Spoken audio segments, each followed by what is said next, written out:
All right, you guys, on the road again, but as it says in Joshua chapter 1, verse 9, the Lord is with me wherever I go. So here we go. We are on Deuteronomy chapter 22, starting off on verse 1.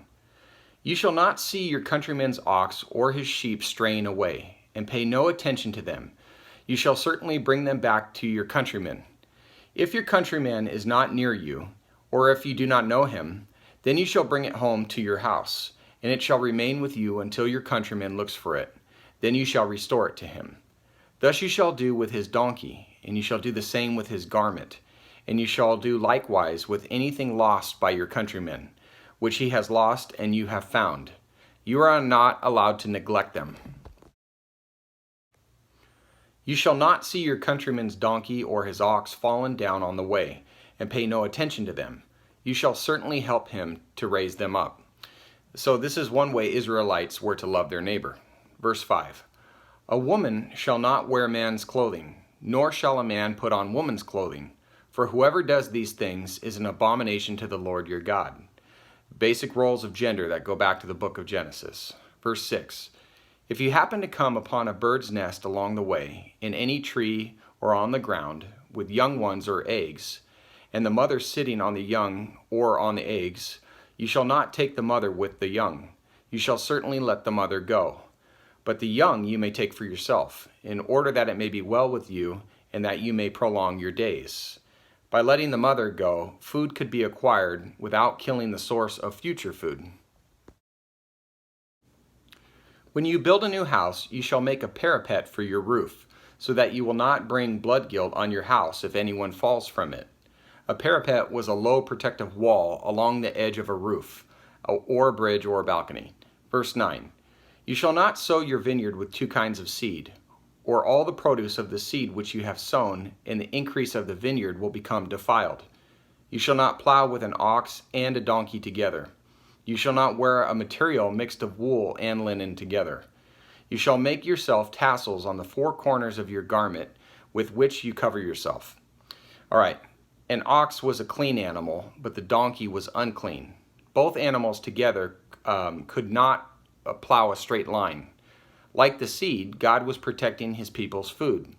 Mixing wool and linen was a pagan practice. We need to continue reminding ourselves that the main theme throughout the Old Testament was to separate Israel from pagan countries and to have them stand out uniquely as God's chosen people. So verse 13. If any man takes a wife and goes into her and then turns against her and charges her with shameful deeds and publicly defames her and says, I took this woman, but when I came near her, I did not find her a virgin, then the girl's father and her mother shall take and bring out the evidence of the girl's virginity to the elders of the city at the gate. The girl's father shall say to the elders, I gave my daughter to this man for a wife, but he turned against her. And behold, he has charged her with shameful deeds, saying, I did not find your daughter a virgin. But this is the evidence of my daughter's virginity. And they shall spread the garment before the elders of the city. So the elders of that city shall take the man and chastise him. And they shall fine him 100 shekels of silver and give it to the girl's father, because he publicly defamed a virgin of Israel. And she shall remain his wife. He cannot divorce her all his days. Which would be rough. Verse 20. But if this charge is true, that the girl was not found a virgin, then they shall bring out the girl to the doorway of her father's house, and the men of her city shall stone her to death, because she has committed an act of folly in Israel by playing the harlot in her father's house. Thus she shall purge the evil from among you. Verse 22. If a man is found lying with a married woman, then both of them shall die, the man who lay with the woman and the woman. Thus you shall purge the evil from Israel.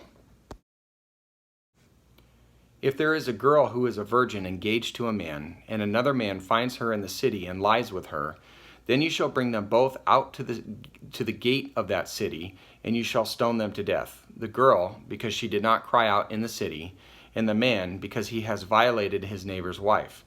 Thus you shall purge the evil from among you, which is a key sentence throughout the Old Testament.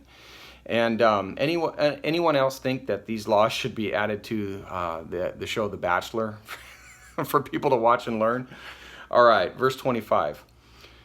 But if in the field the man finds the girl who is engaged, and the man forces her and lies with her, then only the man who lies with her shall die, but you shall do nothing to the girl. There is no sin in the girl worthy of death. For just as a man rises against his neighbor and murders him, so is this case. When he found her in the field, the engaged girl cried out, but there was no one to save her.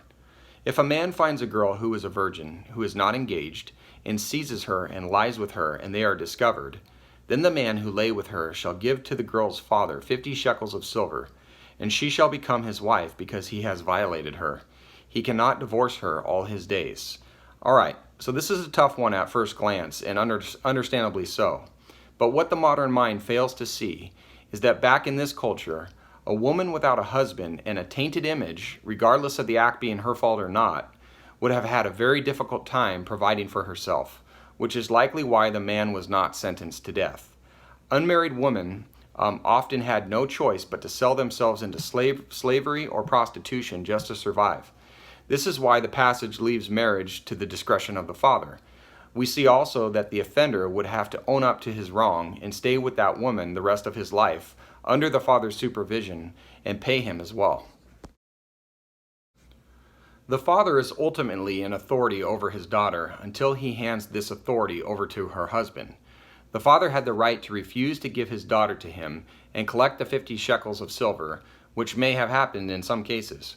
However, rather than throw the girl back into society with a tainted image and no husband, God deemed it better off to provide the option of having the man who committed this sinful act be held responsible and live up to providing for this girl, which ultimately protected her, regardless of the situation being ideal or not. Verse 30, a man shall not take his father's wife, so that he will not uncover his father's skirt. Although incest was forbidden, this reference to wife here is thought to be in terms of the stepmother based on the language used. Okay, you guys, well, thank you so much. Kind of a difficult chapter. If you need to review it, feel free to do so. And hope to see you tomorrow. God bless you.